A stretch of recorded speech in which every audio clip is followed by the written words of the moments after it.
Hmm. There we go. All right. Let's get going here. Things to do, places to go, people to see. Let's see here. So anyway, I'm here. You're here. Hopefully everybody's doing just fine. Thailand is reopening its borders, and actually they're doing so today. They're starting today through July 1st and onward.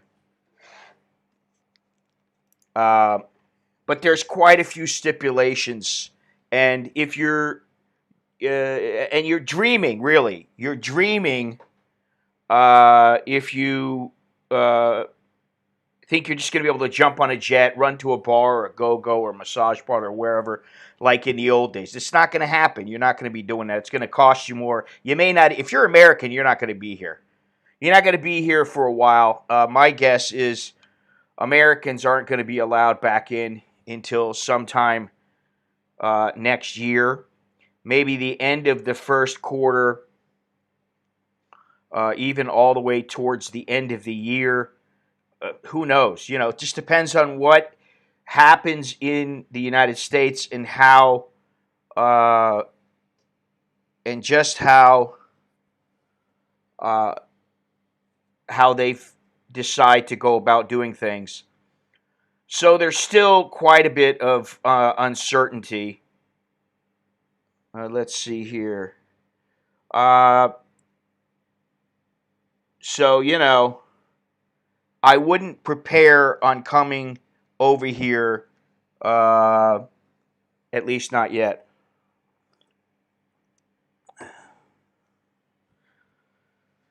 All right. So now, before I get into everything, before I start reading some of these comments, and some of them, listen, if you make an idiot comment, I'm going to delete you. I'm going to ban you. Don't make stupid questions because I don't like stupid people. All right, it's that simple. And if you don't like it, too bad. I got no patience for this. Now, we're living in a time that is far removed from what normal was for me at one time. Uh, and the groceries here have changed their policy, as in many countries, on their policy on plastic bags. They don't just give you plastic bags now. Virtually nowhere will give you plastic bags. The kind of plastic bags that you just put your groceries in, you carry them in, you throw them in the garbage or whatever, or you keep them and you use them for a little garbage bag, and eventually you throw them away. Now they're trying to be green. They want everybody to live greener. Uh, and I have some of these bags, many of these green bags.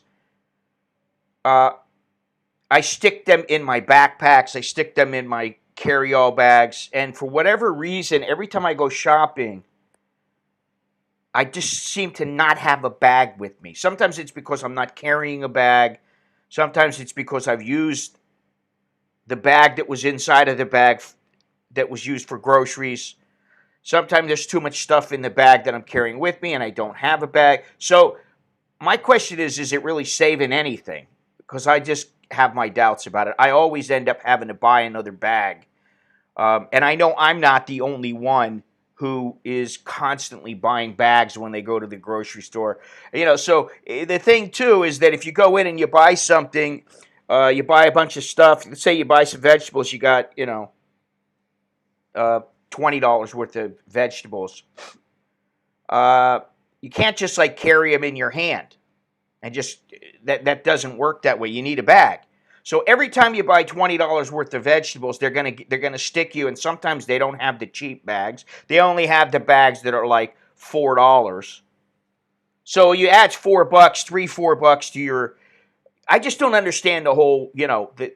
I know that the intention is good, but it doesn't seem like it really works. And I think they haven't studied this. But anyway, yesterday I filled up my bag with my laptop and the charging cable and external storage and papers and a few other things. And I forgot to put a bag in there. And my computer bag isn't big enough to fit everything inside. And to make matters worse, I forgot my mask.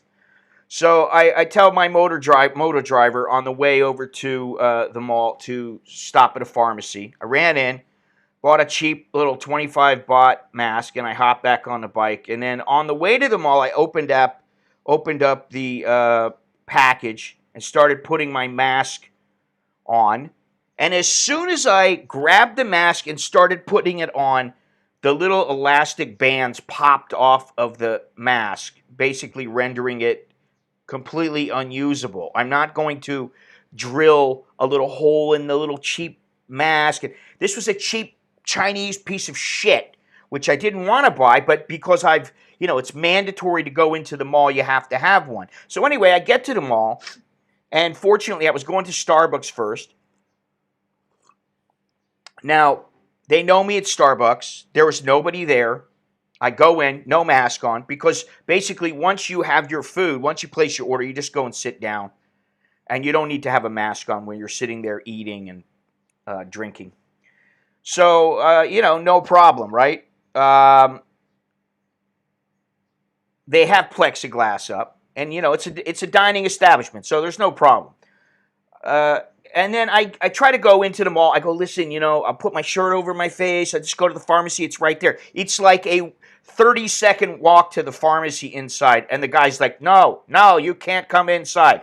And I'm thinking to myself, Jesus Christ, I don't want to go all the way back to my house. It's going to take me a half an hour to go there, come back, run inside, grab a mask. And we've got literally a couple hundred masks now because we buy them so often. And fortunately, there was a pharmacy. I remembered there's a pharmacy at the back of the mall. So I walk to the back of the mall. I go to this little farm. It's a little rinky-dink pharmacy. I just step inside and I say, I need a mask. They give me. It's the exact same kind of mask. That's it. I didn't feel like buying a $4 mask when I've got, or $4 or $8 mask or whatever it might be, just because I've got so many already. I don't need more. I buy it, I put it on, I go in, but we are definitely not living in normal times. That's the point to all this this preliminary rant. But anyway, the following stream and all of the videos on this channel are brought to you by my Patreon patrons. Thank you very, very much, my Patreon patrons. Really appreciate it. The VIP members of my website and on YouTube, you can become a member of YouTube, the YouTube channel. You get all kinds of little doohickeys that go next to your name. And thank you for all your purchases and contributions. You can check out the various ways to support the channel in the description below or at my website at anamericaninbangkok.com. Thank you for watching. Thank you very much. Today's shout out goes to Mr. Richard Gallagher, Mr. Jack, and Mr. Richard Cook. Thank you very much. Really appreciate it. So, moving forward. Now, before we get into the news, I've been contemplating taking a trip for quite some time. I come up with a good idea yesterday. And of course, as soon as I get home and start, my kids are great. They're like, oh, yeah, that sounds like a great idea. Go for it. All right. I'm not going to say where it is, but it's within 12 hours of here. And it could be anywhere from a couple of days to, say, 10 days, the trip. In Thailand. I'll remain in Thailand, but it's about 12 hours away in Thailand. I don't want to go outside of Thailand because it's going to be difficult, if not impossible, to get back inside. And anyway, this little trip, excuse me, if I dare take part in it, is going to be somewhere between July, it will start somewhere between July 5th and July 9th. Mark, you are wrong. I'm not going to Pi. You are dead wrong. I dare say you will never figure out where I'm going until I'm there, or I tell you. I bet he's going to. I just said I'm not going there. I'm not. Anyway, you're not going to guess it. I can guarantee you, you will not guess this place. If somebody guesses it, I will tell them. If they don't guess it, I'm not going to tell you. It's as simple as that. All right. Now,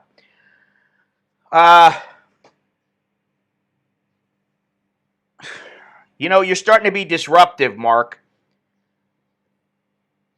And I just said, if I decide that if I see somebody who chooses correctly, who guesses correctly, I will say something. But I'm going to tell you that you're wrong. And I dare say none of you are going to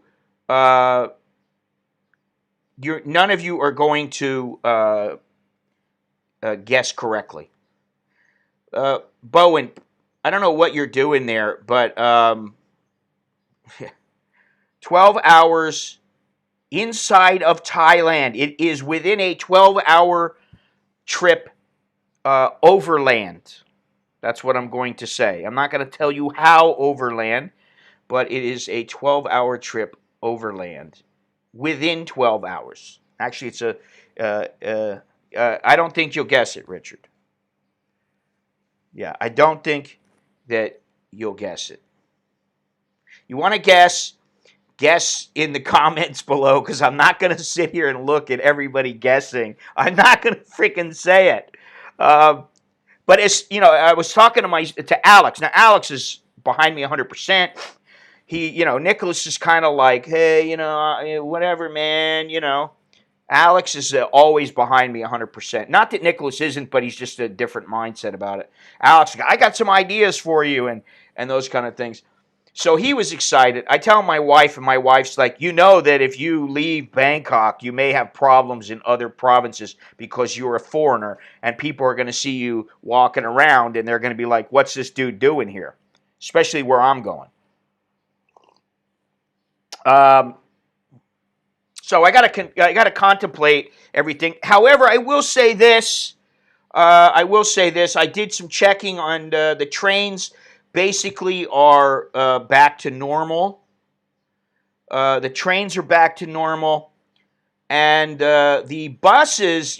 People were not allowed to travel. Foreigners were not allowed to travel by bus through one or two particular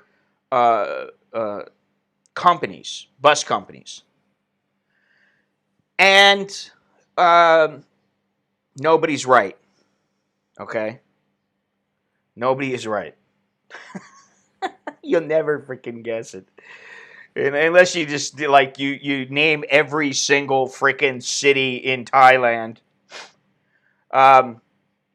Anyway, the bus companies were not allowing foreigners. A couple of the companies were not allowing foreigners. And, I called the one company that was most noted for not allowing foreigners to travel, and that is the transport company. Well, I called them yesterday to see if they are allowing foreigners, and they said, yes, we are. So now the bus companies are allowing the foreigners to travel again, and I dare say after July 1st, there should be absolutely no problems at all. Nobody is right. Sorry. But I wanted to say, I was kind of impressed because I looked at all these different bus companies. I looked at the trains and everything. The train prices have gone up. They're a bit more expensive now if you want to go first class. They've gone up. Let me think. What is 1,300 baht to like 1,700? So that's 30%. That's quite a bit. But I did see something in this on this website for the transport company, and it says in 2000. It's just pretty cool. This is a bus company. In 2016, the transport company acquired a total of 100 15-meter-long new buses to replace the old ones after the end of their lease terms. These modern buses are complete with high standard safety equipment as well as other amenities for the comfort of the passengers. The seats are designed as individual capsules, which, when reclined, would not disturb the comfort of passengers in the row behind them. The reclining and footrest are electronically controlled. The seats have electric massage to help the passengers relax while traveling. There is also an attendant call button, personal reading light, battery charge outlet with USB port. They've started to have that just about everywhere, even on trains now. You're all wrong. Sorry. And onboard free Wi-Fi using the password imprinted on the ticket. To add to the safety measures, the GPS system, which requires the drivers to swipe their driver's licenses on the machine to identify themselves before they can start the bus. Drivers also need to take a break after a specified distance or else they are not allowed to continue the journey. In the future, TV screens will be installed on the back of every seat. The company also has plans to add 348 more of the new buses to provide passengers with safety, comfort, and satisfaction throughout all routes, which is pretty cool. When you think about it, listen, if Thailand's got one great thing going for it, besides some excellent destinations, the big thing it has going is their infrastructure is quite good. So something to think about, but nobody has come anywhere near. Nobody knows where I'm going to go. You don't know where I'm going. I'm just going to say that, and I'm not giving it up yet. But it will be interesting for sure. It will be interesting. Now, let's go on here. Let me see here. Okay, so I said that the border is supposed to be opening up, and they are, let's see, from the Bangkok Post, 50,000 foreigners, select foreigners, are going to start arriving next week. The first group of foreigners to be allowed, this is a bit erroneous because, and you'll see in the next article, to be allowed to enter Thailand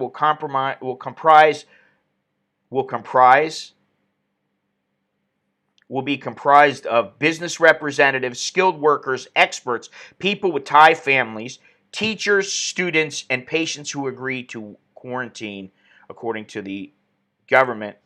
Wisanayotin, spokesman for the Center for COVID-19 Situation Administration, on Wednesday elaborated on the government's plan to allow foreign nationals back into the country. The plan was drafted by a subcommittee of the CCSA. The clue is that it is somewhere around a 12-hour mark, give or take 3 hours. That's what I'll say. I'll give you that, okay? I like this, actually. He said most will be required to accept a 14-day quarantine after their arrival. The spokesman said about 50,000 foreigners are likely to visit the country under the new rules. They will include about 30,000 people expected to arrive for medical and wellness tourism. Okay, so that's, if you're not coming here, no, it's not Koh Samui. I've been there before already. Not gonna do it. So that's that's 60% of. I already gave you the clue. 60%. I will not be flying either. 60% of the people that are allowed in are medical tourists. Okay, they're coming in for medical procedures. 15,400 are skilled workers or experts. 2,000 teachers, educational persons, educational personnel, and students. 2,000 foreigners with Thai families or with residences in Thailand. Okay, so for somebody like me, that's a good thing. However, the cost to come back in and be quarantined, it makes it to where free travel. There is no such thing really as free travel, but what I mean is the freedom to go and come back. It's going to cost you money. It's going to be expensive, much more expensive than in the past. Another group to be admitted includes business people and investors who will pay short visits and guests of the government and governmental organizations. All right, well, we already know about that. No, I've already said it's not pie. They would be tested for COVID-19 before and upon arrival, have health insurance, which, that's another cost, and be monitored by medical personnel. This is just a further group to be welcomed consists of tourists and travelers who would arrive under the travel bubble scheme, Dr. Tawisilp said. Details for this group have yet to be finalized, but I will say this, it's not going to be, Brits and Canadians and Americans. They're not going to be the ones that are in the travel bubble. It's Asians, basically, a few Asians. Foreign business people, investors who accepted quarantine could arrive immediately, skilled workers, experts, people with Thai families and residents, okay, and it said starts July 1st. Tourists who would arrive under the bubble scheme would be allowed in on August 1st on the condition they undergo villa quarantine, meaning they stay in their accommodation and do not travel. The draft measures would be submitted for the CCSA for consideration next Monday. So next Monday, we should know a little bit more about this, which is, a couple of days away. The arrivals were expected to boost investment and tourism income, he said. Okay, now, on another article, it says, we are open. This is Kausod. Pandemic limited international arrivals start today. Today. You're wrong. You're all wrong. Sorry. Sort of. You're all wrong.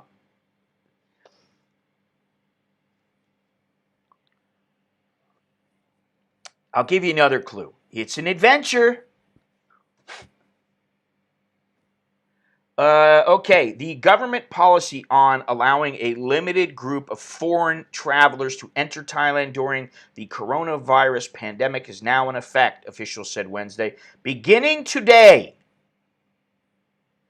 foreign business people who registered for a self-funded isolation package at luxury hotels known as alternative state quarantine are permitted to fly into the country, according to Tawisin Wisanoyotin, spokesman for the Center of the COVID-19 Task Force. The so-called alternative quarantine, available to those with deep pockets, comes with perks such as upgraded accommodation and private doctor consultations. A 2-week stay is ranging from 32,000 to 125,000 baht. So that means it's going to cost you a little over $1,000 to somewhere around $4,000 if you want to come in. Just to come in, this is non-refundable, not like what's happening with Cambodia, where they just get a deposit, which I think is much more fair, and I think it's more reasonable. And, to me, this is kind of like this is my perception, and that's all it is. It's like a money grab. It's a way for the government to make money. Listen, 2020 has not been a good year for many people, and I certainly will remember it for the rest of my years, and I'm sure my kids will. I'm sure most people will. Hopefully next year will be better than this year. Tawi Sin did not say whether anyone has taken the opportunity and entered Thailand today. The current phase of border reopening is strictly limited to business trips, skilled workers, expats with Thai families. Students and teachers are expected to be covered in the next phase, which will take place as soon as July 1st. Tawisin said the limited arrival policy is not part of the travel bubble agreement, which will allow tourism exchange with countries that, here's the big thing, where the coronavirus threat appears to be under control. So in the United States, it's not, they're opening up, but it's not complete. It's not what most countries would consider to be under control, which is why the EU is considering not allowing American tourists into Europe. The plan is still under discussion and not yet finalized. And this is the thing. Things pan out. You hear little bits here and there, and then things just pan out, and then slowly they settle, and they make some minor changes here and there, and then, it's finalized, and boom, you go on your merry way, or you're stuck, whatever. Tawi-san also said the government may soon allow nightclubs to reopen amid the pandemic with a variety of restrictions imposed. Singing and dancing will be discouraged, and no cheer beer girls will be allowed under the current proposal. So, beers are still available. There's no problem buying beer here. Now, going to a pub, they may or may not sell beer. There are some that, it really depends on where you're at because, there are places that are not enforcing anything. I've been saying this for a while. The whole Thai Chana app. Go into the mall, stand there and watch all the people. Right when they open up, they've got the girls standing there and they're watching everybody and they're taking their temperature and they are pre-registering them to come in. They're letting them sign a paper outside or scan the QR code. But once that initial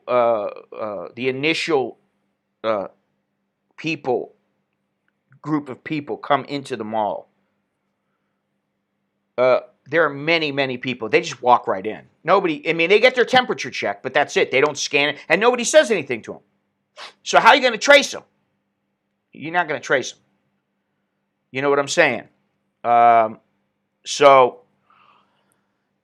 This is something else, that they are not tracing people here, and who knows what really is going on here. I kind of am under the impression at this point where, at this point, it's like only the strong survive. If you're in one of those groups that if you get sick, you may not make it, then you need to stay home. You need to make sure you got the mask on every single time. You need to still be very, very diligent about washing your hands and, alcohol everywhere and that kind of thing. I think it's very important. And this is why I think my wife is a little worried about me going somewhere, which is understandable. But, believe me, if I'm on a bus, I will make sure that I do my due diligence. If I'm on a train, I will do my due diligence. If I'm on a plane, I will do my due diligence. Whatever I may do in the future, I'm going to, until they have a vaccine or they say this thing is done, we got the herd immunity, you don't have to worry anymore. I'll still be carrying a little This is the other thing.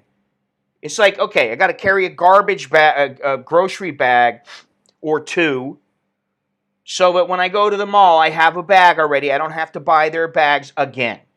I got to carry a mask and a backup mask for me in case the mask, for some reason, breaks or something happens to it. And I also have to carry a little squirter of alcohol and some hand cleaner, and I always carry a handkerchief. And then I got my phone, and, it's just, it's a bit too much for me. Now, moving onward, I heard somebody talking about massage parlors. Massage parlors will be allowed to reopen, but they must track and report the customers to the government. So there you go. There is discretion at its finest. Post-COVID nightlife in Thailand is likely to be a bit duller than before, but at least soapy massages are back on the menu. The Center for COVID-19 Situation Administration announced today that massage parlors of every description will be allowed to reopen along with bars, pubs, and other venues in the next phase of easing restrictions. Now, that next phase may be August 1st. It may be July 15th. It may be July 1st, but I kind of doubt that, but we'll see. So that's a good thing, but let me see something here. There's something I wanted to address here. Ian Townsend, what is scary is all the airlines going out of business. I gotta say, I'm a little worried about it, and the reason is because I've got frequent flyers, and I've got frequent flyer miles, and I've got a fair amount on Thai Airways, which I will talk about in a few minutes, because there's Thai Airways hasn't been doing well for quite some time, and the government is not going to bail them out. But I also have, tied to my Thai Airways, I have a American Express card, and it is tied to Thai Airways. So, like, I'm wondering what's going to happen if Thai Airways say can't cut it, and they just go out of business. I don't know that would happen, but you never know. You never know. But what that means is I would lose my frequent flyer miles. Then what am I getting? The whole reason, well, not the whole reason. I mean, it's an American Express card, whatever. Okay, great. But the point is that every time I spend, I get some money for it. So I'm always, willing to use my American Express, or I'll try to use my American Express, especially if I'm going to buy something like, if I go buy a refrigerator that is 10,000 baht, I'm going to spend it on my American Express because I'm going to get more miles. I'm going to get more miles, and then I can fly for free, right? I also have one on one of my bank accounts in the United States, and it's for Delta. Now, I don't know what shape Delta is in. They can't be in fantastic shape. But, this is the thing. I am worried about the airlines going under, and then, it's like they're going to raise their prices. And then the next thing you know, a ticket that's $1,000, you're going to start paying $2,000. So, like for a family of four, instead of $4,000, it might be $6,000 to $8,000. I'm not looking forward to that. Let me see here. I purchased a couple of those net bags that are easily carried in a pocket. Dude, I have bags that I can carry in my pocket. I may have, I don't even know how many, look at this. This is just, what happened to the other one, the black one? Oh, here it is. All right, look, I'm going to show you. This is just to my right. I just reached in. Now, this is not the grocery bags. We've got them downstairs, and I've got some up here on my my dresser. But let me show you something, all right? This one is a very, very nice, very, very nice mask. Wonderful mask. It's a little heavy, so, I don't want to wear it unless absolutely necessary. Somewhere that I really need to be safe. But like if I'm just going down the street to say 7-Eleven, and I'm walking by myself on the street, I don't really want to put it on, because it's very hot. But anyway, hang on one second here. Look at it. This drive me nuts here. Okay, so right just next to me. And we've got a bunch downstairs. I've got some over here on my my dresser. But here's 1, 2, 3, 4, 5, 6, plus the other one, 7. That's 7 masks just right next to me. It's I don't need all these masks. I mean, who knows? Maybe I'll be thankful later on that I have all those, but I kind of doubt it. So life is getting more expensive. You know what I'm saying? No such thing as man sex. Wake Nicholas up. Why would I wake him up at 8:42? He's Mr. 1 o'clock. He's not going to wake up until 1, and he's going to want to know, what the hell do you want? That's what he's going to say to me. What? I have a United card and quit using it months ago. I missed Chowderheads yesterday. Will those days ever return? I don't know. Honestly, I think if you're truly a Chowderhead now, I think that like It's all over the internet. You know, the internet is a bastion of information. There's a plethora of information on the internet. And you don't need me to yell at you about doing things. I mean, it may be entertaining, but most people, if they're smart enough, they'll go, "Hey, what should I do if somebody asked me for money on this or that?" Um, and not many people are writing me. And the ones that do write me either usually are telling me I'm an asshole or they disagree with something or whatever. But they're not writing telling me, oh, he didn't answer your message? This freaking kid, man. They're not writing me asking me questions about women, especially right now. I would hate to be a guy who has like some Thai bar girl that he's seen, like he met her, he stayed 2 weeks, and he spent all his time with her, and he's madly in love, and then he goes back and he's been in touch with her, and then he comes back one more time and he's here for 2 weeks. Oh, you bastard! Don't fucking, you can't cheat like that, man.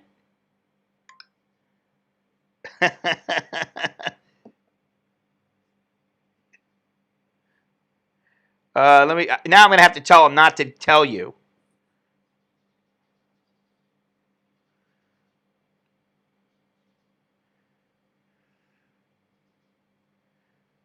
I don't think he even remembers. I think the only person who really knows is Alex, and he may not remember. He knows around where I'm going, but that's it. Yeah, that kid doesn't wait. He stays up until like 2, 3 o'clock in the morning, watching movies, talking to his girlfriend, talking to his buddies, playing video games, and then he sleeps until 1 o'clock. And Alex, is a little bit different. But Nicholas is starting school in about a week, and he's going to have to go to the school. So he can't just wake up and then, he's in his underwear and throw a shirt on, splash a little water in his face, and just go up to the computer. He's not going to be able to do that. He's going to have to actually get ready and go out. He takes the bus to school. He walks and he takes the bus to school. He's going to have to do all that. So, he's going to have to get his act together. But let's go on here. Let's continue. Yeah, Jono, I'm waiting to hear what happens to you. My old lady's got to go back on Sunday for her knee. Her knee is, I don't know what's wrong with it. Okay, so here's the thing. TM30 immigration reporting requirements have been updated. Now, the TM30 is the, if you remember, is the document that that tells about you leaving the premises and returning or whatever. And people were, up in arms because every time they went somewhere, they've got to report. They've got to have the landlord or they have to report or whatever. That's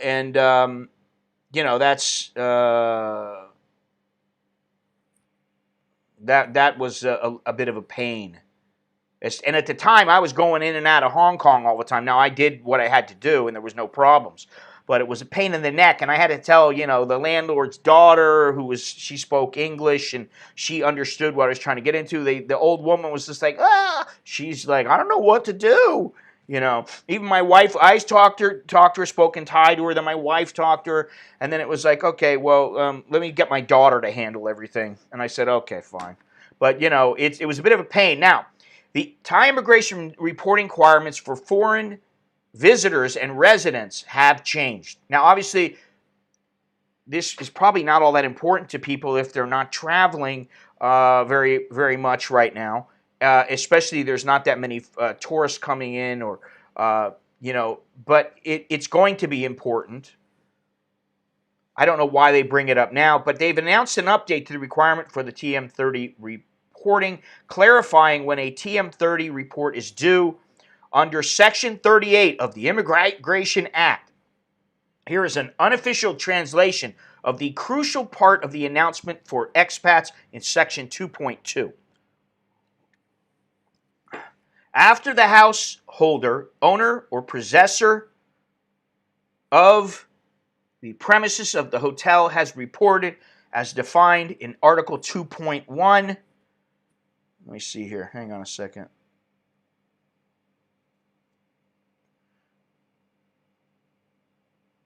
Um, 2.1. The same alien has left the premises and returned for another stay within the valid period. For a householder, they don't make this very clear. After the householder, owner, or possessor of the premises of the hotel has reported, as defined in 2.1, Article 2.1, the same alien has left premises and returned for another stay within the valid period, the householder, owner, or possessor of the premises of the hotel does not need to make another report. Okay, I sort of understand that. The alien, as defined in paragraph 1, shall include those who hold multiple entry visas, who leave and return to the kingdom within the specified period of the visa, and those with re-entry permits.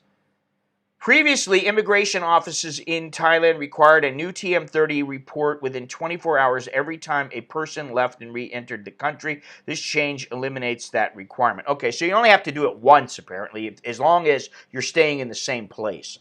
The second paragraph states that if a person on a multi-entry visa or has an extension of stay and enters using a re-entry permit, a new TM30 is not required. The new rule apparently doesn't apply to those on visa-exempt entries and single entry visas of any category unless they left and returned using a re-entry permit during the original entry period. Jesus criminy. The law regarding the TM30, the law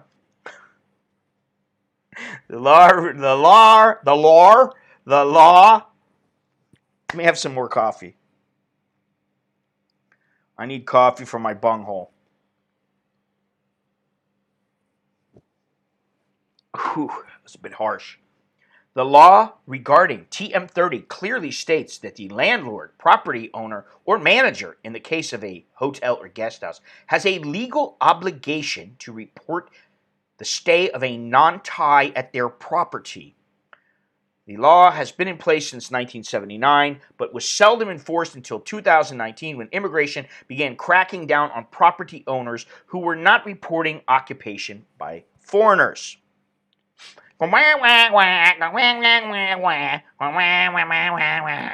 The latest announcement was posted on the Chiang Mai immigration website and comes into effect June 30th.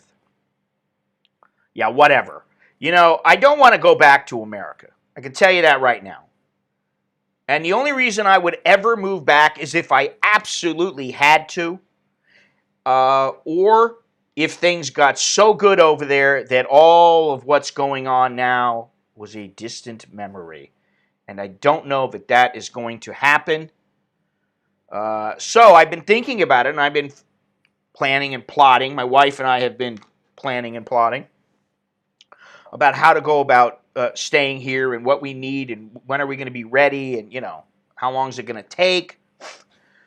You know, and it's not all that difficult. But keeping up with their changes is a bit of a, you know, it's a bit of a headache to most people. And especially for a tourist. Now, it looks like the tourists are not going to have to, let me see here. It's saying if they're on a multiple entry visa or on an extension of stay or enters using a re-entry permit. So I would say it does not apply to a tourist unless they have a double entry. And single entry visas of any category. Okay, yeah. Does not apply to visa-exempt entries and single entry visas of any category unless they left and re-entered using a re-entry permit during the original entry period. Okay, so that's the name of that tune. But it is something to consider. It is something if you are someone who lives here or who is visiting quite often, and you're going in and out of the country. Maybe you're one of those people, one of the few people now who's getting the old tourist visa. You're coming in and out, whatever. No, you're wrong, Gennaro. You're wrong. You're all wrong. You're never gonna guess it. So anyway, yeah, that's what's going on there. Now, this year, because of all the nonsense that, the good news is that change will occur every minute, every second, every minute, every hour, every day. Change is going to continue. It just may not be the change that you want, and I'm not telling you the direction. That you're going to have to figure out. I think that everybody should put in $5. Listen to that. Hear me out. You put in $5, right, into a pot, and the person who, if you get 50 people and they put in $5, that's $250. The person who guesses it gets that $250. If nobody guesses it, then the person who guesses closest gets the money. I think that's an interesting concept. I don't know that anybody's going to go for it, but I think it would be kind of cool to do it. Of course, I get nothing, which is kind of par for the course for me. But that's all right. I'm not complaining.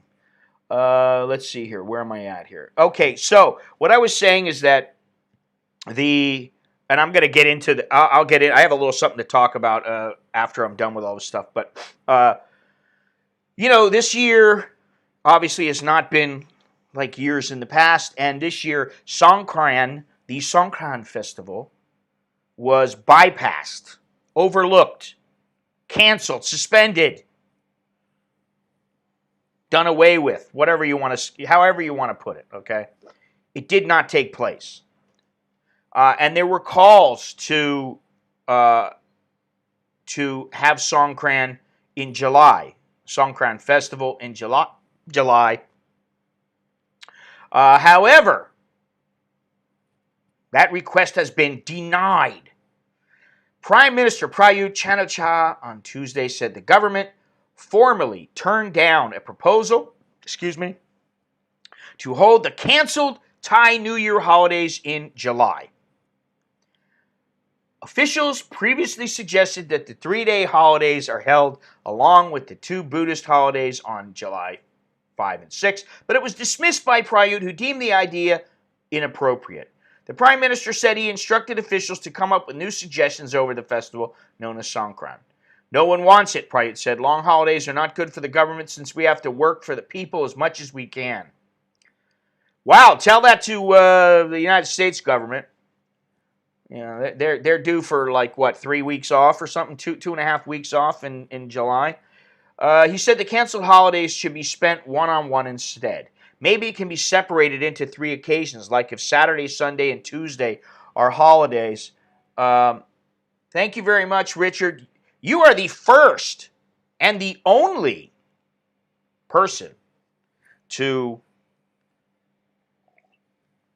make a PayPal contribution or any have to have the Songkran Festival. First of all, there is a shortage of water, which nobody is talking about. There is a shortage of water in Thailand.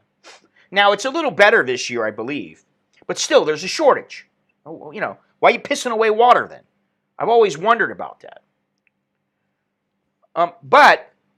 Because if they have it on July 5th or July 6th, if they're going to have a Songkran Festival, why is it they're not going to be able to let other people into the country and let bars and pubs open? And people during the Songkran Festival like to drink.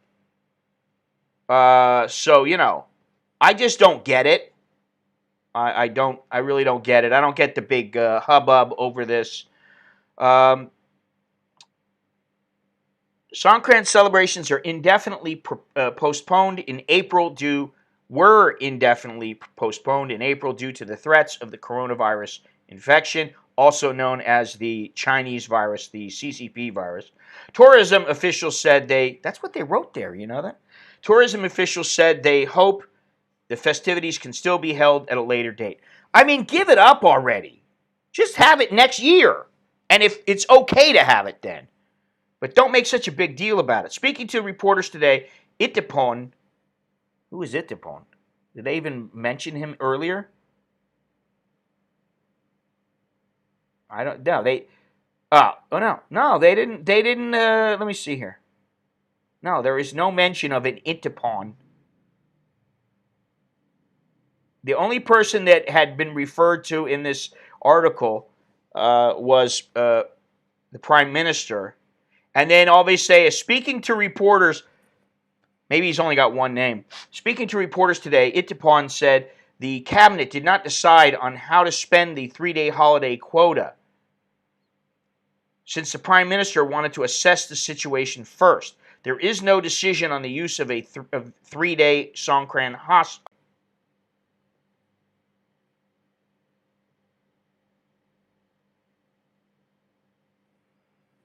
I'm going to have a little chat with True.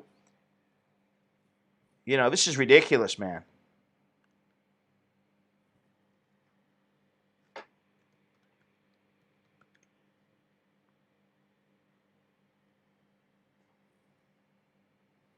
Jeez Louise. Yeah, I don't know what's going on with my internet lately. It's been quite bad. It's always better when I just use the 4G service, but of course that costs me more money. I pay what? What do I pay? 750 baht a month, which is about 25 bucks, $24, 24.50, something like that a month for my internet service. But I probably spend $50 a month on the internet service for my phone, because although I have the Wi-Fi and that doesn't cost me anything, the 4G is an additional charge. So in order to stream, I got to use 4G. Now, getting back to this whole Songkran festival, I mean, I don't know what they're making such a big deal. I mean, I know it is very important to Thais, especially some Thais, but you know, like I said, this year is a wash. It's over. This year is over and done. As you know, it's not going to be the same, and I don't think that they should try to do this. Well, let's hold the Songkran festival. Let's hold it in August. Why? For what? There's a water shortage, and you already missed it. So, you know. Now, one other thing I wanted to talk about was Thai Airways, because you know Thai Airways has been in trouble financially for quite some time. Dhaka, Bangladesh, you loved it there. I loved it. I wouldn't say I loved it. I liked it. I thought the people were very nice. As far as there were a few places that I found to be very beautiful. But for the most part, you know, I do like the place, but it's not my favorite place. And also what I said was that this place is within 12 hours overland, and I'm not going out of Thailand because it's too much of a hassle, not to mention too expensive right now. So, you know, that's not going to happen. I'm not going out of the country. Now, as far as Thai Airways goes, you know, I did a search yesterday for one particular place that I was thinking, wow, I wonder if I could fly there.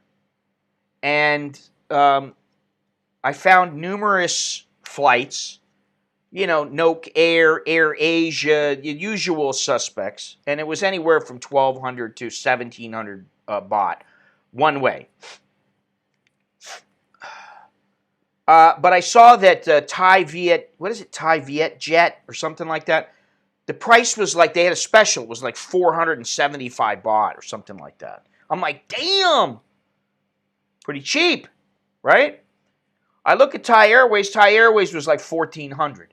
I'm like, oh, they're still flying. Oh, it was Thai Smile, which is, Thai Smile is a part of Thai Airways. But Thai Airways is in bad shape, and they used to be, when I first moved over here, they were a very high quality airline, and they were more expensive than other airlines, but they weren't out of the ballpark. And now it seems, unless you take Thai Smile, their prices. I mean, I flew to Cambodia several times, many times, and I always considered Thai Airways, but they were just too damn expensive. It's like, you'd pay 4,000 or 5,000 baht on Thai Air Asia. You might pay, you fly on another airline like Bangkok Air for maybe 1,000 baht more, so I'd fly on Bangkok Air. But like Thai Airways would be like 10 to 12,000 baht. It was like almost double some of the prices of other airlines, and I'm like, I understand they're a quality airline, kind of like, they're supposed to be like Virgin Air or British Airways or Lufthansa. What is it? Can't pronounce it right now.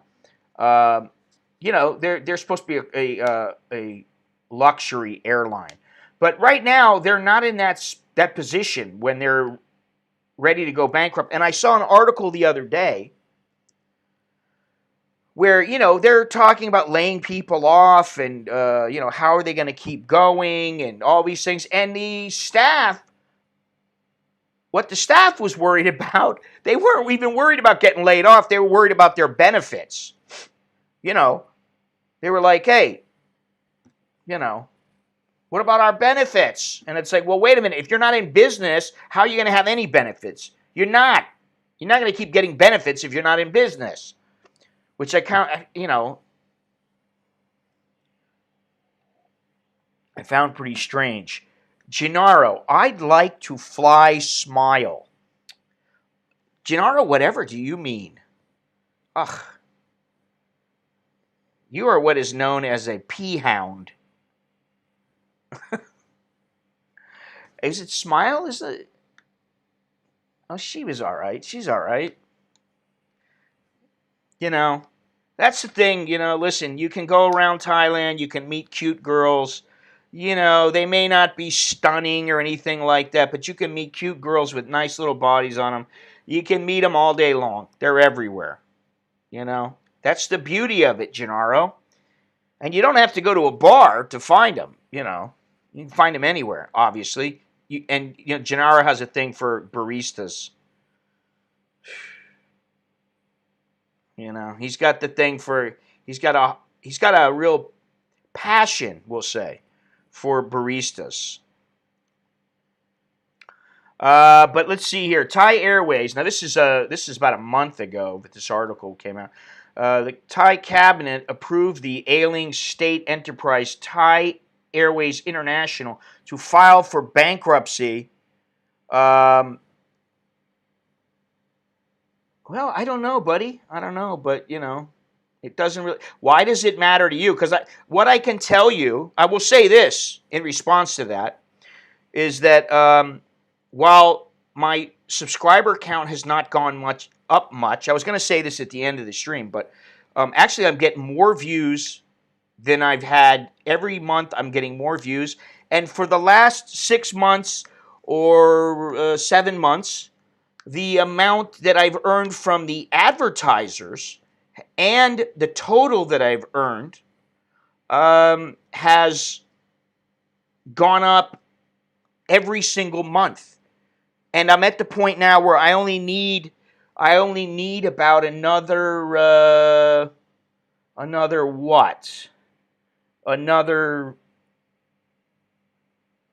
$15, and I'm up ahead of what I earned last month, and it's only the 25th, so I have 5 days to earn $15, and it probably will that'll go up just from the advertising. So, you can say what you want about this. And as far as the e-begging goes, Jesus Christ, when are people going to learn? When are people going to learn? You can call it e-begging, but I'm here every morning, and people, they come to my chat because they want to either hear what I have to say or they want to engage in conversation. And not only that, but I do provide information, and I do go places and show things. So, if you don't want to contribute, I understand, but people do, and the advertisers do. So, what do you got to say about that, buddy?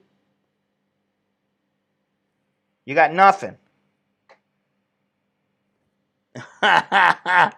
Oh, God. Let's let that one show. Dude, you're e-begging. People come to your chat because they are losers with no lives. Wow, that's pretty funny. That's pretty funny. Thank you so much, Dark Death. I really appreciate that. That's really cool, man. Thank you. John Doe, I can say this. If you want to, I don't want to sit here and debate you and waste my freaking time because, that's what it is. And I've gone through this so many times before, and I really don't give a fuck. But you know what? Just for the people who don't know what's going on, listen, people have been saying this about YouTube, people on YouTube for years now. And I be on the street. There's a lot you don't know, my friend. There's a lot you don't know. There's far more than you don't know. Thank you very much, Henry. Leave it to a troll to make me money. I love it. It's so funny. Because, what it is, John Doe, is, I have multiple income streams. Oh, you know what? That's what I need to fix that. I know how to fix that now. I have multiple income streams, which really doesn't matter what you think or what you believe. But I do, and I won't be on the street ever. I won't ever be on the street, my friend. It's not going to happen. Yeah, well, listen, I feel sorry for people too. So what's your point? And I don't know who you are, but, if I did, it would be better if we met in person. You talk to me like a man, but, you're going to call me all these names and say all these things. Guys who are making money aren't on YouTube hours each day. Listen, I said from the beginning, I feel the need to address this. The thing is that I spend hours on YouTube, especially now, because it gives me something to do. Something to do besides write and go over my photos and make shitty little videos. Oh,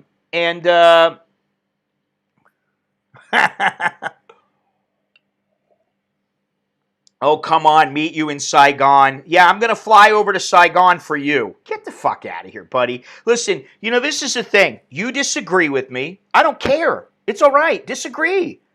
It doesn't matter. And I'm sure you're a big tough guy, and you'll probably kill me and beat my ass and all of a sudden. But you know what? I'm not worried about it. You don't worry me. You come on here and touch it. Come to Bangkok then. What's the matter? You can't leave Saigon and come here and then get back into Saigon? It's very simple, buddy. If you don't like it, don't watch. It's that simple. Why is it that everybody else gets super chats and makes money and gets t-shirts, has people buy their t-shirts? But when I do it, when they buy my books and my t-shirts and everything else, here's the good one. Thailand is for losers. Yeah. And Vietnam is for winners. Get the fuck out of here, buddy. You're gone now. I'm sorry. I don't mind talking to you and trying to, listen, if you have your opinion, you can say what you want. But when it comes down to berating people for being in Thailand, berating me, you're gone.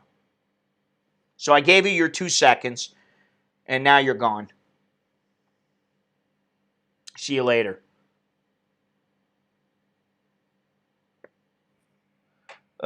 John Doe is an ass. Oh, that's the same. It's your name.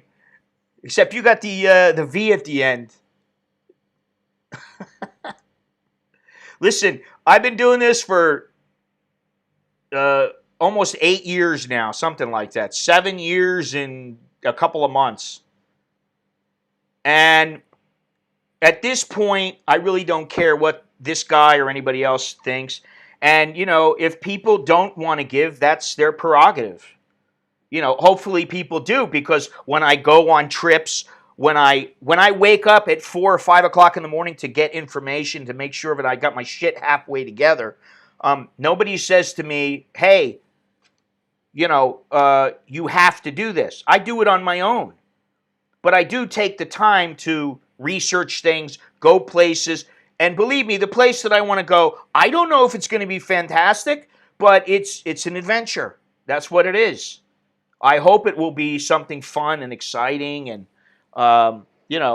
people will like it, and hopefully I will like it. I'm going there because I want to go there because I think I'll like it.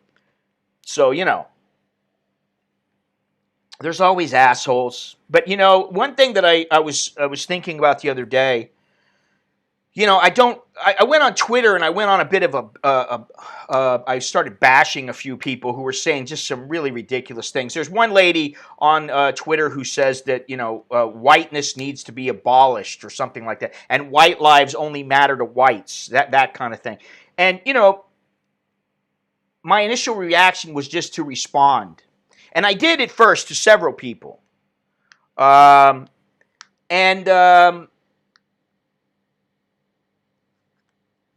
I started thinking about it.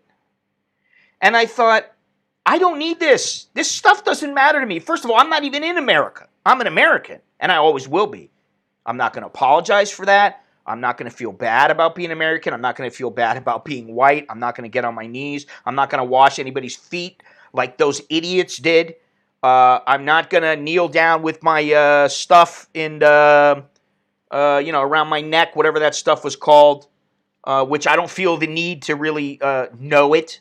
It's not part of my heritage. It's like, it's so ridiculous. And I just, I've gone on about this in the past, where the only things that are important, and I think when you get older, you realize what's important and what's not. And in the past, I might have got pissed off at this jackoff. He might have irritated me. But, now it's like, all right, so here's the thing. I know my numbers. I know where my money comes from. It's none of your goddamn business. It really doesn't matter. If I was a trust fund kid, it shouldn't matter to anybody. I don't hate anybody for that. Don't hate somebody because they're rich or because they're famous. Don't hate them for that. Hate them for who they are, but don't hate them for, because they have some kind of advantage that somebody else doesn't have. That's the way I look at it. So, if I've got different income streams, however small or large they may be, get over it. Other people have stocks and bonds, and they've got pension plans that pay them a shitload of money, and there's all kinds of things. So, what the fuck does it matter,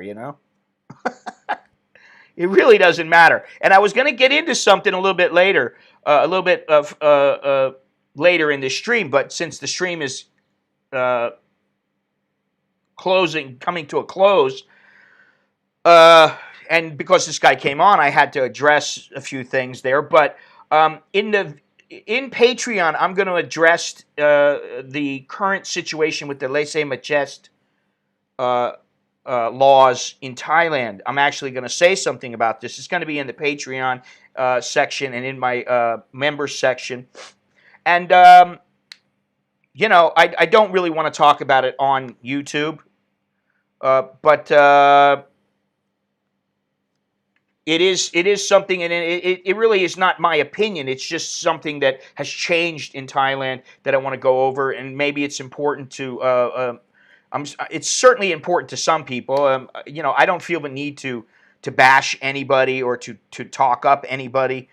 In the Thai government, somebody said something to me the other day about how, let me just read that, because I really I didn't see it in this way at first, but now, after looking at the guy, this was the guy who said something about, well, maybe because your kids don't want to go with you, they're trying to tell you something, like, as if I'm an asshole and that's why my kids don't Am I supposed to show you my tax returns? Why don't you, why don't you show your tax returns if that's what you want to do? But I don't feel the need to show my tax returns to anybody.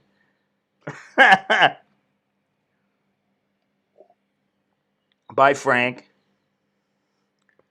Go show your tax return to somebody who gives a shit. Because nobody gives a shit about mine. I can tell you that right now. Only you. Now, the other thing is that one thing that I have found is that the numbers of my subscribers have gone down. But aside from recently, there's been a few trolls here and there. But I think a lot of the people that I've lost have been people that have accounts that were just bullshit accounts. Maybe there's people, they don't like me talking about politics or whatever, and whatever. It doesn't matter at the end of the day. It'd be nice if they went up instead of went down, but I am getting more views. I am earning more per month. And now I dare say I've eclipsed last month's totals again, which makes me feel pretty good. So for like 7 or 8 months, the funds have gone up. And then there was only a period around Christmas where the earnings of my channel went down, and that before that it was Hong Kong, and those were some of the highest earning months that I've had in years. So, you can't talk. And the thing now that really pisses me off is you can't talk politics to extreme liberals without pissing them off and being totally against them. If you don't agree with them, then you're an asshole. Now, let me read something. This guy, this guy, and he's probably listening right now, and I really don't give a shit. Maybe he could come into the chat and say something, but I kind of doubt he will. But this guy had said something about that, maybe my kids were trying to tell me something. They didn't want to go with me. My kids are fucking busy. They're either busy or they're sleeping, or they just don't want to go for whatever reason. It doesn't matter. My wife used to take Nicholas everywhere, and Nicholas now, it's like, hey, do you want to go with me? I'll buy you, we'll go out and we'll have some coffee, and you can have a chocolate or something like that, and a chocolate drink or something. And he'll be like, nah, I don't want to go. He just doesn't want to go anywhere with her or me. These are teenagers, But he also said something that, he says, I like to listen to your El Cid in Korea. I like to listen to your rants. They are your personal opinions. Yes, they are. All liberals are snowflakes and loonies. LOL. It's also impressive how some people who have never put their ass on the line for their country call other people loonies and lefties and unpatriotic. Laughing my ass off. Keep up the good work. You definitely exemplify what freedom of speech is all about. But don't try that freedom with commentary against the Thai government. I know for a fact your ass will be gone pretty fast. But I'm sure you know that, don't you? Anyway, keep up the rants. Good to hear what the ultra-right is thinking. So I wrote him back because, he's commented several times, and I just felt the need to write him back. At first, I didn't think much of it because I just didn't, I just don't pay that much, I don't lend all that much weight to the comments. I don't even really want to look at the comments. The only thing is I just approve them when they need to be approved. And then sometimes I give them a cursory look. And I saw this one and I was like, ultra right, what?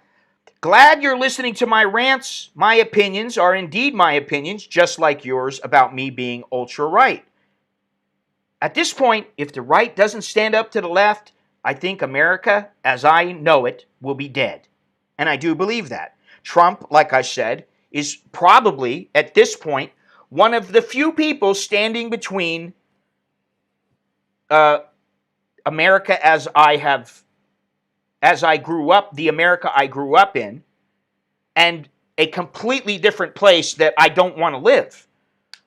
Which I never thought I would say that. But, Also, I don't think all liberals are snowflakes. I really don't. Depends on the person. And I may not always agree with conservatives also, or people in the middle, who are splitting it. So, and let me just continue here. All right. Now, one thing is that, he said, I'm impressed at how people who have never put their ass on the line. First of all, I put my ass on the line in many ways in my life. Some because I just wanted to for whatever reason. Some because of journalism, and some because I was young and I wanted to do something that would allow me to see the world a little bit. Don't know if you know, but I was in the military and contributed to my country, so I'm sure you're not talking about me. And let me tell you something. The time when I was in the military, there was no real fighting going on. I was in the Air Force, but there was no real fighting going on where I needed to be in some war or something like that. And so I wasn't. And I'm not going to apologize for that. But, uh,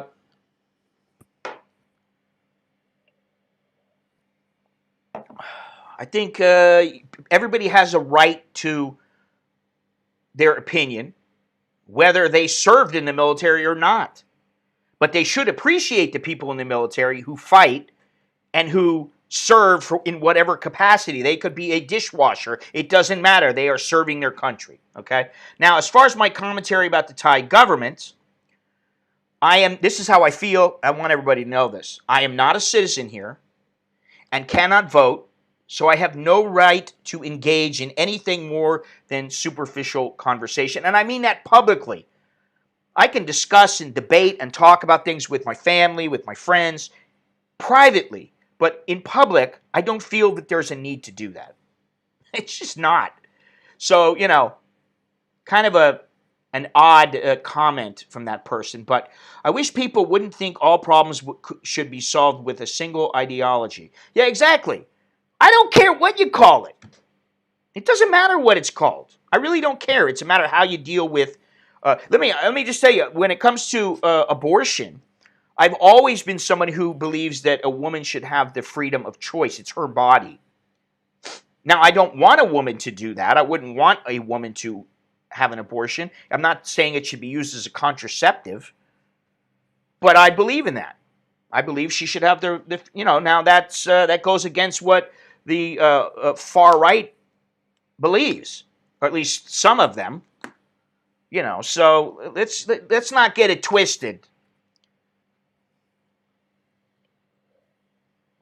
Anyway, let's end on a little bit of a lighter note. Now, I gotta say, I was talking about the bags and how the mask broke and all these other things. In my family, we have a lot of fruit. We buy quite a bit of fruit. My wife usually buys it. I buy some for Alex so he can put it in his oatmeal. I buy a little fruit here and there for me. We like to get things like, they have these cherries. You buy the cherries. They're like 45 baht. You put them in the freezer.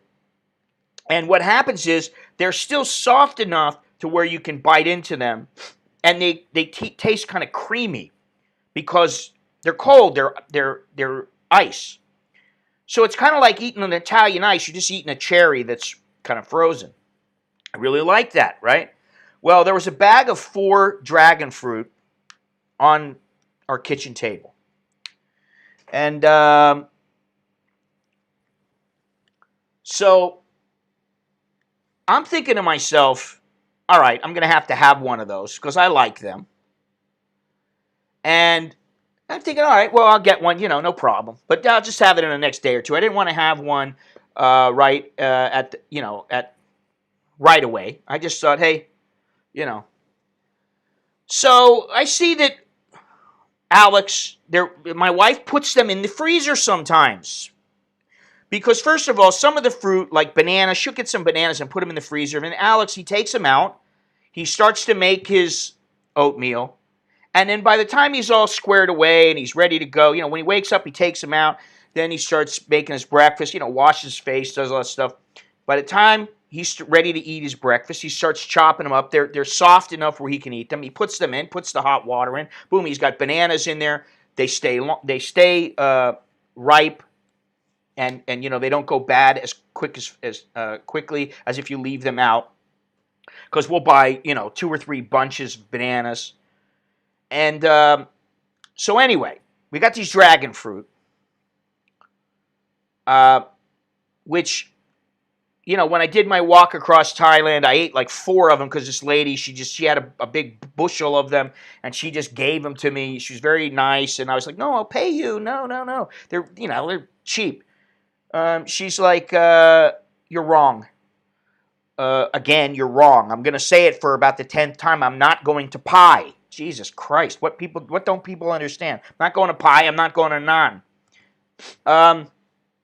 So anyway, Alex, she puts the dragon fruit in the freezer for Alex. Right? Alex goes, gets his dragon fruit, starts doing what he does with it. He gives me a little bite, and I'm like, oh, man, that tastes so good in the freezer. I haven't had it like that, but I'm like, man, it tastes really good. It's like ice cream. That's how it tastes. I'm like, I'm going to have to put one in the freezer, right? So there's 3 left. I grab one. I put it in the freezer. I'm thinking tonight I'm going to have it as my dessert. I have my dinner. I go in, and guess what? The kids knew. I told them straight up, hey, don't eat that one. That's mine. You know. Usually we don't do that. But every once in a while we're like, hey, that soup is mine or something like that. We'll do that. They say, yeah, okay, no problem, right? I go out, I do my thing, I come back, make my dinner, I go into the freezer. My wife is home now. I'm like, hey, did you eat my dragon fruit? She's like, no, I didn't eat it. I asked Nicholas, didn't eat it. I asked Alex, did you eat it? No. I'm like, what? There's 2 dragon fruit on the table now. My wife grabs one right from the table, and she cuts it up and eats it. So now there's 1. I'm like, well, where is the one that was in the freezer? I said, please, you don't have to lie about it. Nobody, come on, be honest. All 3 of them. No, I'm telling you the truth. We didn't eat them. And my wife is like, maybe you ate it and you don't remember, old man. And I'm like, no, I would remember. Because I would remember the taste and I would remember the seeds, because sometimes the seeds get in your teeth and you've got to wash them out well. You've really got to wash your mouth out to make sure you get all the seeds out. Brush your teeth, floss and all that other kind of stuff. I'm like, I didn't eat it. So we go around the house, and Alex comes upstairs and looks in my garbage and says, there's nothing in there. He comes back, reports to the wife. Nothing in his garbage. He checks the garbage downstairs. Nothing in the garbage, right? And so in the meantime, I'm like, son of a bitch, I want one of these for dessert. I grabbed the last one. I put it in the freezer. We're all going around. We're looking around the kitchen. We're looking in Nicholas's room. We're looking for signs. We can't find it anywhere. Nowhere. This thing has disappeared. Completely gone. Now, to this day, I know I didn't eat that. My wife swears to me, no, I didn't eat it. I just had one that was right off the table. The only one that was in the freezer was Alex's. And I said, no, Alex already had his. I put another one in there. I didn't eat it. I asked Nicholas. Nicholas, Alex and Nicholas have braces. They're both like, well, Nicholas is like, no, I don't like dragon fruit. He's very picky about what he eats. He's like, I don't like that. And I'm like, looking at Alex, and I'm like, was it you? And he's like, no, I'm telling you, it's not me. And both of them are like, I hope you don't think we're lying. And I'm like, no, I don't think you're lying. But I'm like, maybe you ate it and you didn't even realize. No, we didn't eat it. I know I didn't eat it. They didn't eat it. The wife didn't eat it. And no one else is in the house. I'm like, so we have this mystery.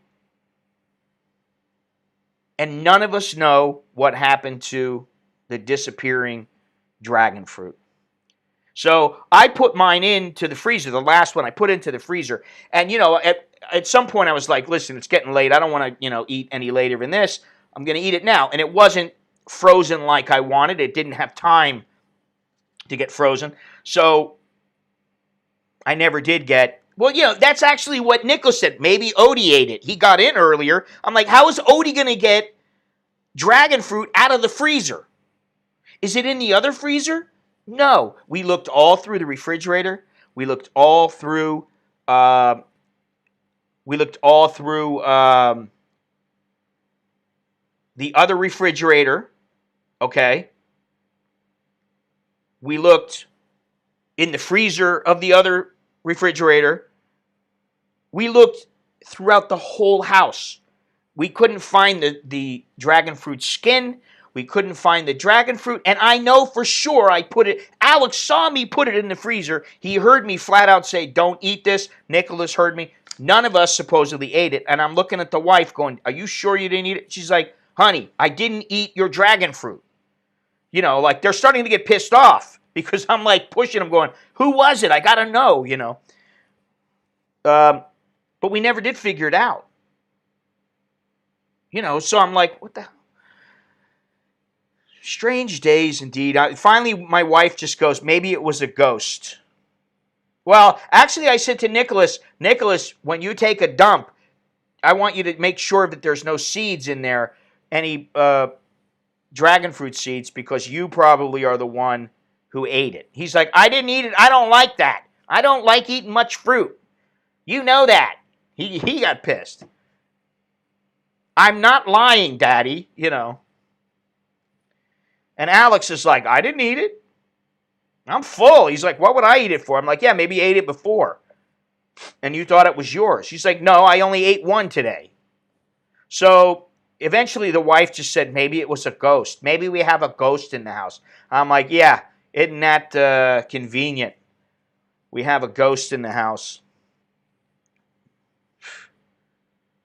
So, you know, it's bad enough I got to worry about remembering to bring a mask and to bring a bag and to bring my hand cleaner and my little alcohol bottle and you know, I've got to check in and check out of the mall, even though you really don't have to. I got to stand there and get checked for my temperature anytime I go in and out of a place.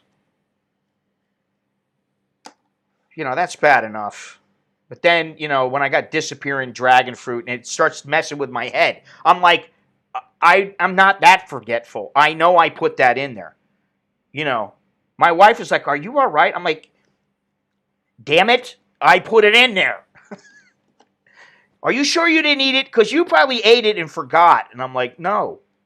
So, you know, what are you going to do? At the end of the day, you just got to go, strange. It's a mystery. Kind of like it's an adventure. Let me think if I can tell you one more clue that will bring you any closer to... This is not a tourist destination. I will say that. Where I am going is not known as a tourist destination.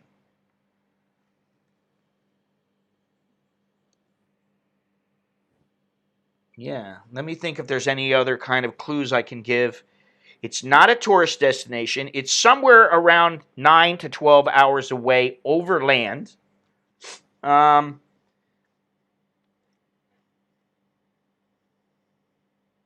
It's not an island. I'll give you that too. What else?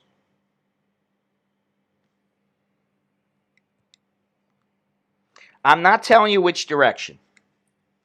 Get a, what do you call it? What do you call those things? Circumference, the circumference tool. What do they call those things?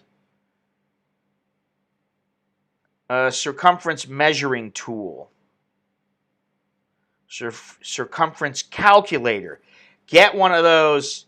Stick it in the middle of Bangkok and figure out where.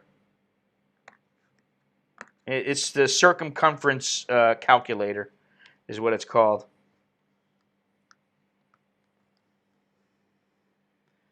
I'm trying to think if there's anything else. I'm trying to give you guys all the, but I'm not going to tell you the direction. I've already told you it's not a tourist place. I'm going for the adventure. And it's 9 to 12 hours overland.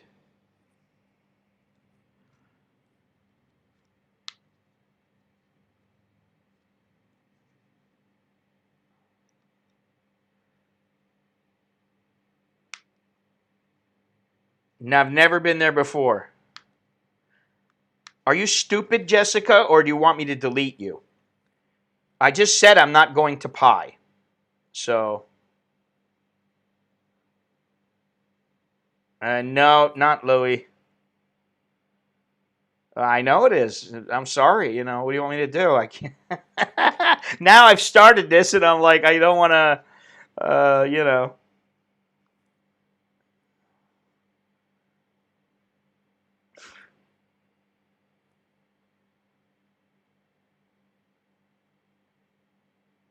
Goodbye, Jessica. Troll. Another troll. Either a troll or a really stupid person. I never said it was Pi, and I said not Pi. Nobody has got it correct. Now, I will be passing through several small cities and villages. The place I'm going first is what I'm after. The original destination. First destination. Yes, I'm going to stream from there, Carl. Hopefully, as long as I can as long as I have internet service. How far is it from Pi? Maybe we can triangulate. I'm not going to give you that information either. That, you know, you're asking me to make it too easy now. I mean, you know.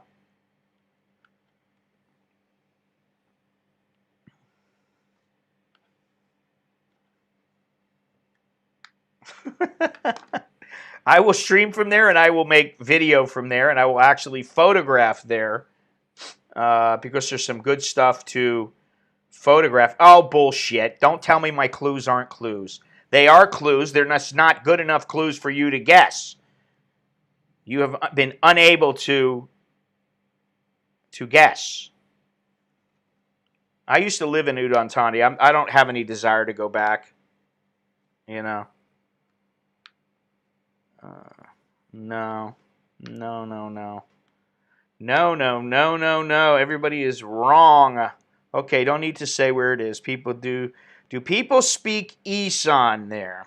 Should I give that piece of advice, that piece of information or not?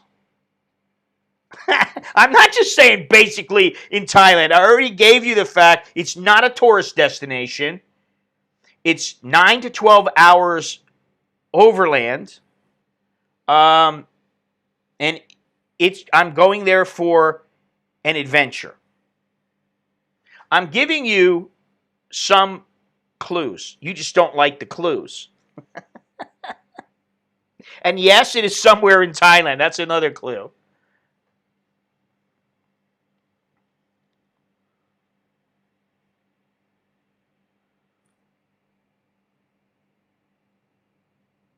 No place is a tourist destination. Everywhere is an adventure. That's not true. Phuket is a tourist destination. Chiang Mai is a tourist destination. Kanchanaburi is a tourist destination. Pattaya is a tourist destination. There are tourist destinations. And not everywhere is an adventure aside. You know the type of adventure I'm talking about. I'm not talking about the type of adventure where you're trying to find the chick with the biggest tits and the smallest ass who's going to ride you from now until Sunday. I'm not talking about that kind of adventure. So we already know we've eliminated that. It's not the Golden Triangle. I'll tell you what. I'll give you another clue. Victor, was it Victor? Yeah, Victor asked this. They do speak Isan, so it is in the Isan region.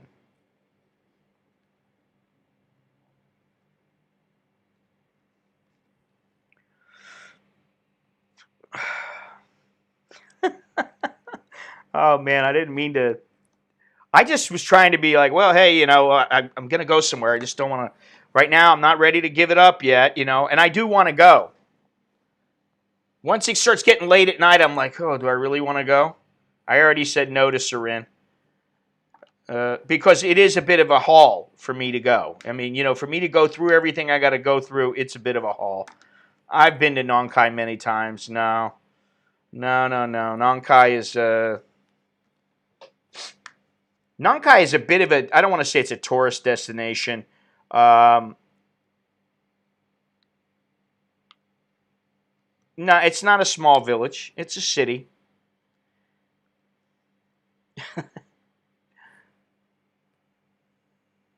Nakhon Phanom. He guessed it, you bastard. You got a map there on your computer, and you're looking at it. I don't know what. Who are you talking about, Chuck? No, I'm going alone.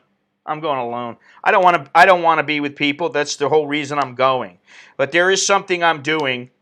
Now I got to give it up because you did guess it. I'm obligated. But the idea is to go to Nakhon Phanom.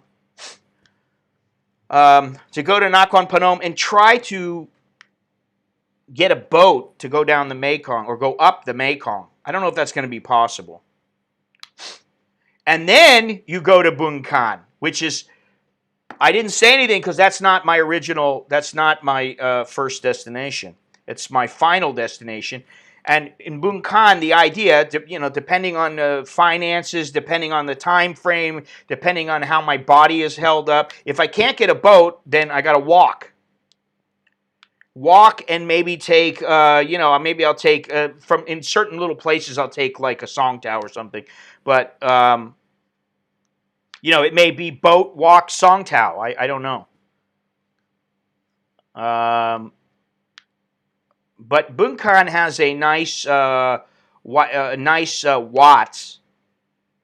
that's a bit gnarly. It's a mountain with a wat on top of it, and around the mountain is a wooden platform that spirals around the mountain, and you walk up on that, and you've got a great view. And so it's on the border of Laos.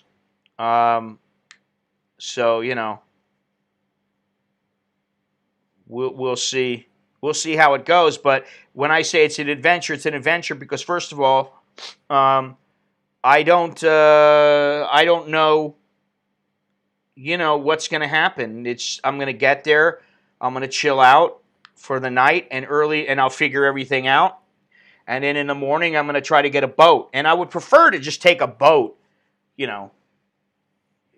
or boats all the way up, and go to Bangkok. But I don't know. I'll figure something out. I'll figure something out. Yeah, I know the temple that this is, the mountain that this temple is on top of is it's pretty gnarly. I'm not sure exactly. I'll see when I get there, but hopefully, yes, you do. You want something, I just can't give that to you. I don't have the same parts. Well, when he comes, I'll get him a cup of coffee. That's not a problem. Thailand is about the size of Texas. Actually, I think Texas is a little bigger, but that's overall, I believe that's about the size of it. But yeah, so I've already done a lot of research with Google and Google Maps, and looking at it on the ground in the street views and on the satellite, and I really checked it out. It's almost as far as Chiang Rai to Chiang Mai, which is about 10 miles farther than this Nakhon Phanom to Bangkok.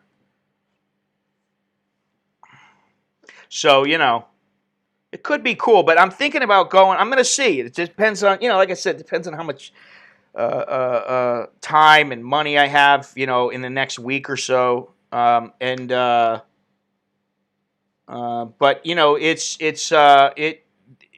don't see it being a real expensive trip, but it might cost me a couple $100. But it could be one of those things where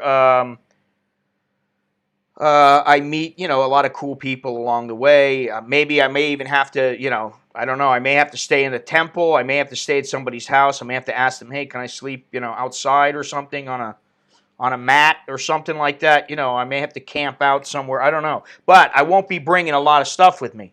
I learned my lesson. So that's something else. It'll be, and I'll have my manscaped underwear on to make sure I don't chafe myself raw. But it should be a little cooler over there because it's well, at least when I get to Bangkok and being next to the Mekong, I'm hoping it's a little cooler, it's a little windier, and there's a breeze, and that I can, I can swing it because I don't feel like failing again.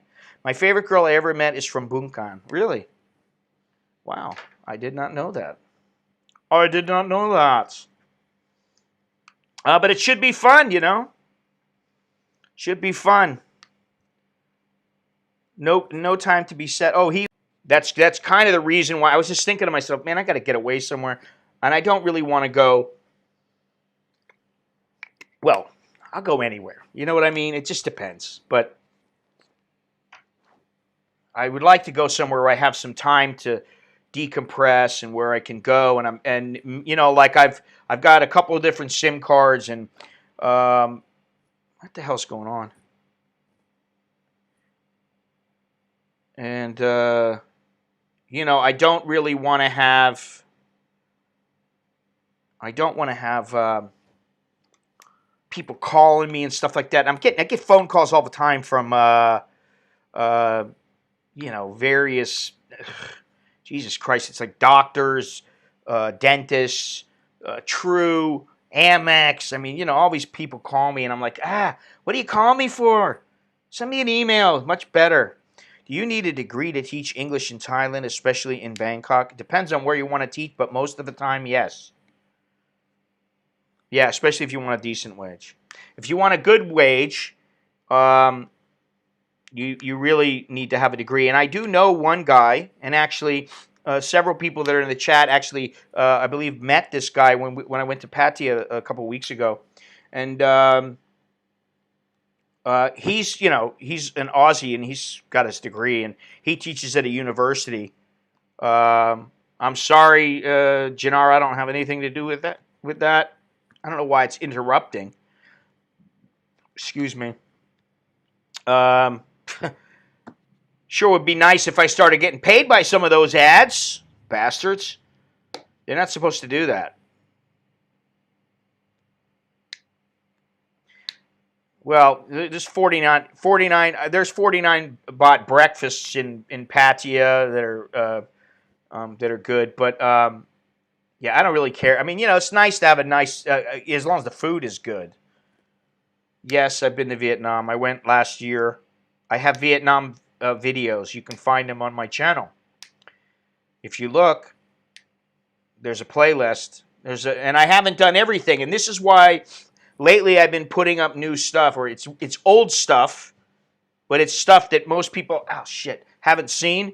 I put up the stuff from the river. I did a stream on the river with the guy who was showing me around, but and I was alone with him. And then I did the video the other day was just of me and Chuck on the water. And it was just a quick video I just slapped together. It was just to show, what it was like there. But and then I also just threw up the one last night. The one, what did I call it? It's like, it's not bare knuckle, but they wrap their hands. It used to be called Muay Chuak, which is like rope. It's fighters that wrap their hands with rope.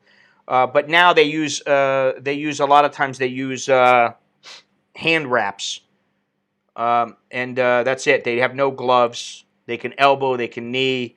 So I put that video up last night. So that's available. It's not Muay Baran. It's a little different than Muay Baran, bro. It's more akin to late weight, except this is temple boxing. So the level of skill is not nearly as what it is in some of the major stadiums, like in Myanmar. The level of skill is not as good. They just do this every year. You know, you got some guy who maybe works in a, you know, he's working on a farm or he's working doing whatever, and you know, maybe he trains once in a while, but he's not a fighter per se. His occupation is not a fighter. Any type of trip you go on is most your any type of trip you go on is most your luggage, cameras, and equipment. Yeah, and I'm trying to get away from that, to be honest. I don't like lugging around all that stuff, and that's part of the issue. You know, I was talking to Alex about it. I'm like, you know, I really don't want to bring my laptop. He's like, yeah, well, then you're not going to be able to edit unless you edit on your phone. I'm like, yeah, well, maybe I don't need to edit a video right away, you know. So, but I don't like carrying all that stuff because, especially on something where you're walking, if you've got a heavy backpack, just like I found out in Chiang Rai and Chiang Mai, and I thought that I had whittled it down as much as I could, but you know, you're not going to be able to lug around a you know, a 75-pound sack on your back and just walk for days on end. I can't. You know, I'm not in that kind of shape, and I'm not. I don't want to. Of course, I've seen The Hangover too. I've seen all of the Hangovers.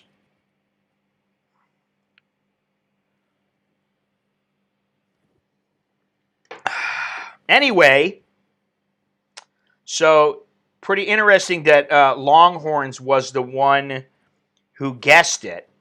I'm surprised, to be honest. I didn't think anyone would get that. Certainly not anyone who didn't know Thailand. Now, he knows Thailand, you know, pretty well. But I didn't think I didn't think anyone was gonna guess it. But anyway, that's the goal. I'm still looking into it, still trying to figure things out. You know, trying to figure out the overall cost, and you know, this is like I said to Alex yesterday. It's like a little mini trip, mini expedition, kind of like Kingsley Holgate does, except he does them on a large scale with Land Rovers, numerous Land Rovers, and you know, he's got satellites and all kinds of stuff. Which, you know, I would like to do that at one day, but you know, it's not easy to do, and you know, timing is everything. There's a fair amount of Americans retired in Thailand. I don't know the exact number. Let me see here.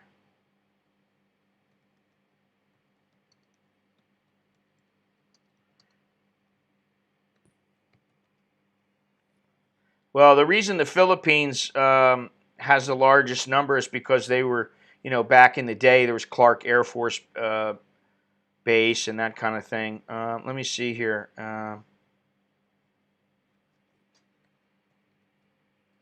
You know, and here in Thailand, it used to be, you know, Pattaya was one place that foreigners went for R&R, but it was also up in Udon Thani.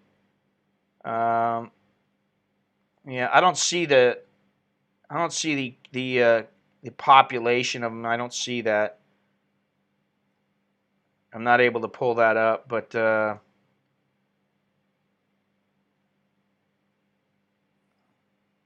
I'd have to look into that a little bit more. You can 75,000. Yeah, you can. I know you can find it online, but I just searched it in Google. Thank you there, Mr. Fidelity Quester. Good to see you. 75,000 United States American expats in Thailand. Hey, I'm Scott, and I'm one of 75,000 Americans in Thailand. Let's see here. Well, that was a couple years ago here. Oh, 6 months ago. It says here that according to International Living, Thailand ranks 9th in the world as a place to retire with relative ease. Yeah, I wouldn't have guessed that either. I would have thought somewhere around 25 maybe. Because 75,000, that's a fair amount, you know. It's a fair number. That's a good number. Anyway, so let's see here. I think that we've just about come to the end of our stream once again. I'm shocked. Really, I am shocked that Longhorns guessed that. Why did it have to be you? Oh, it figures you would be the one to know. And actually, what I like is I like that it's on the border. That's all right, Carlos. It's on the border.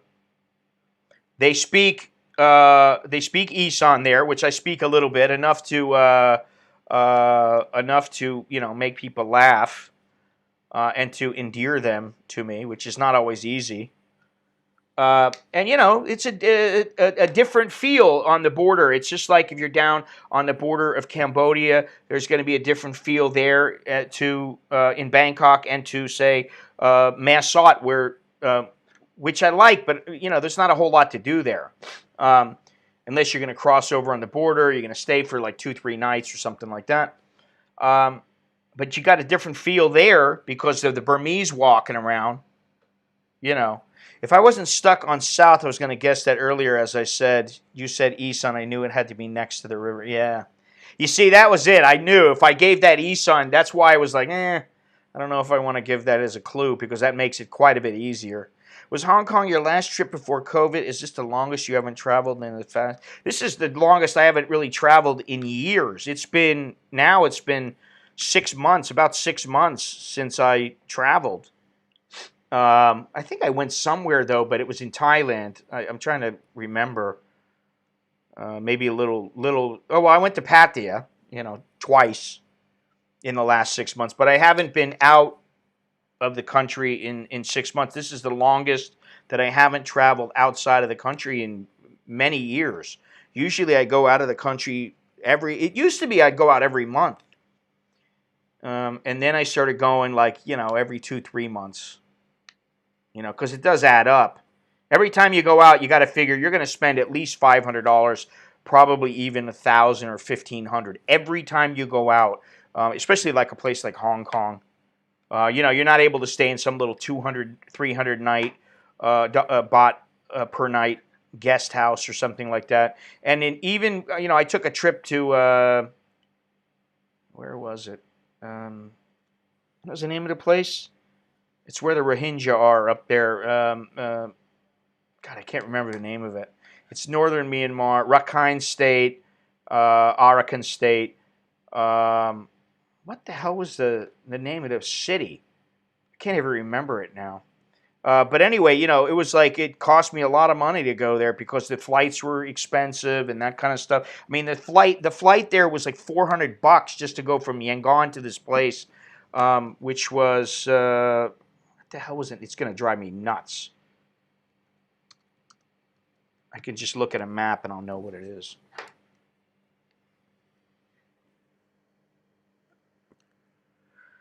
There's so many maps now. Yeah, Rakhine. Here we go. Rakhine District. Here we go. Sitwe. I went to Sitwe first. And then I went to... what was the name of the place? I went to Sitwe, and then I took a boat along the... what's the name of that river?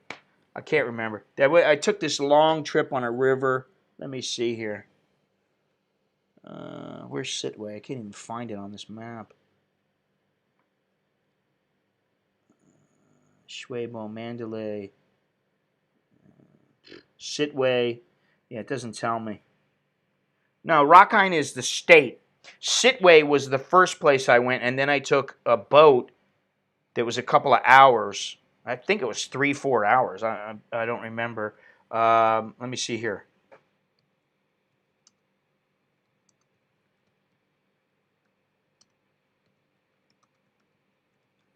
Gotta remember the name. It's going to drive me nuts. Miak U. Thank you.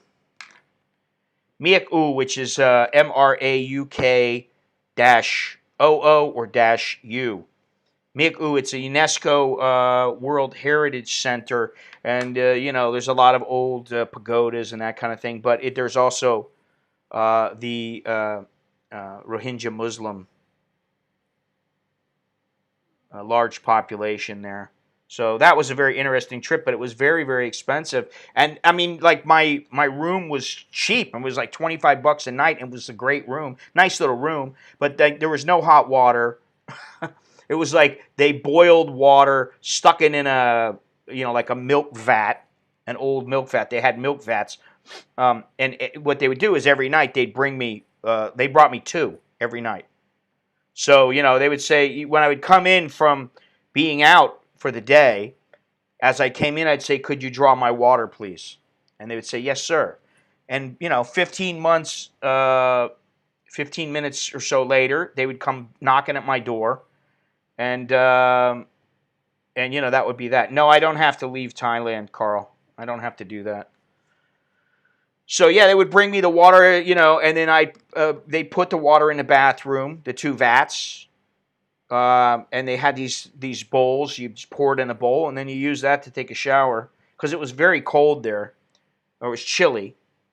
And that was a great experience, actually. I really liked that trip a lot. That was like that, and the train ride from Yangon down to the south of Myanmar was that train ride was probably one of the most adventurous trips that I've taken for just what you would think would be something that was, no big deal, just to take a train ride. I'm going to get on the train and go to the south, and it was, it was nuts because the train was all over the place. You're flying up and down, and then you got little old ladies that are just curled up into a corner, and they, for whatever reason, they're like a rock sitting there on the chair. And here I am. I think I was streaming or I was shooting video, and I was bouncing up and down all over the place. It was a lot of fun, and I'm glad I got through it. But it was pretty crazy. Anyway, I think that's about all I've got. Like I said, I think this stream has run its course. If you'd like to support the channel, after all, it's all of those of you who watch and provide support in many different ways who make this channel possible. You just go over to AmericanInBangkok.com. You can visit my Patreon site. Everything's down below in the description underneath the video window. There's also should be T-shirts and books and stuff in there. And if you've yet to subscribe, please do so. Remember to hit the bell. Please subscribe if you haven't subscribed. Remember to hit the bell so you get the notification, assuming that YouTube does send you a notification, and inform you when I'll be streaming or put a video up. And if you like today's stream, please remember to click like before you go do whatever you're going to go do. Share it if you have a means of doing so. And if you have something constructive to say, or you just want to say hello, you won as usual. Well, I always feel bad for Longhorns for a number of reasons, because I did shoot video of him on the crapper in Cambodia, and I don't forgive myself for doing that. That was a bit too much. And he's a good dude, Despite his penchant for these big-tittied, Asian women. Can you believe him? How dare he? That's all we hear about. Soy Dog Cowboy, what's happening? We didn't talk about politics today, Soy Dog Cowboy. We didn't talk about any politics. Well, talked about Thailand, but no real politics from the United States. I didn't want to get into that today. Sometimes you need a little break. But yeah, so don't forget to leave a. I'm not gonna start now. Don't forget to leave a comment. And what else do I got to say? That's about it. You came at the end there, Soy Dog Cowboy. Breasts are like martinis. One is not enough. 3 is too many. Leave it to Jono to come up with the exit speech or whatever you want to say. All right, let's see here. Now we got some exit music. You didn't catch it, Soy Dog Cowboy. The trip, I was having people guess where I was going, and nobody could guess. And then I gave the final clue that was, let me see if I can do something here. The final clue that basically gave it away. And, yeah, we all have idle minds right now, John. I gave it away and said, yes, they do speak Isan where I'm going, and Longhorns, of all people. He guessed it. It's Nakhon Phanom. The idea is to go to Nakhon Phanom and maybe get a boat up the Mekong, or to walk, take a boat, take a Songtao, whatever it might be, and then head to Bungkan, where there's a temple, and this temple's pretty gnarly. The temple's up on top of a mountain. There's a platform. I think I showed you actually before. There's a platform that winds around it. Yes, people have told me that. It must be decent there, you know. Foreigners don't usually want to live in the, well, I don't know. Most foreigners seem to want to live in halfway decent places here. Although I know a few who have lived in some real shitholes. But from what I've seen, Nakhon Phanom looks good. Bungkan looks good. So, you know, if I can catch a boat up the river, that'd be fantastic. You know? Give me a little something to do.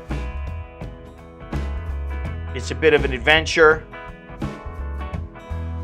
His wife's family is from there. It'll be about, let me see here, what's today? This is 25th. So that's what is that? That's a week. 1, 2, 3. About 10, anywhere from about 10 to 12, 13 days. But I think probably about, probably around 12 days. I'm actually going to go get I'm going to have to decide after the stream, and I'll probably go get the ticket today or tomorrow, the bus ticket. I just want to get it ahead of time. It's a whopping 653 baht. Well, that's why I'm going, to be honest. I'm going because I know that, you know, listen, I can sit here and talk, and we can have some fun, and, you know, sometimes it's interesting, and sometimes it's informative, but, you know, it gets old for me. So if it gets old for me, it gets old for other people. And I don't want to just go to Pattaya and just, you know, I don't know. I can't go all the time. Thank you very much. Wow, you see? If I hadn't stayed on here for a couple extra minutes, thank you very much, Soy Dog Cowboy. Appreciate that. Yes, you are #1 fan. Numero uno fan. And there's your little alert. It showed up. Wonderful. So thank you. And I'll talk to you guys soon.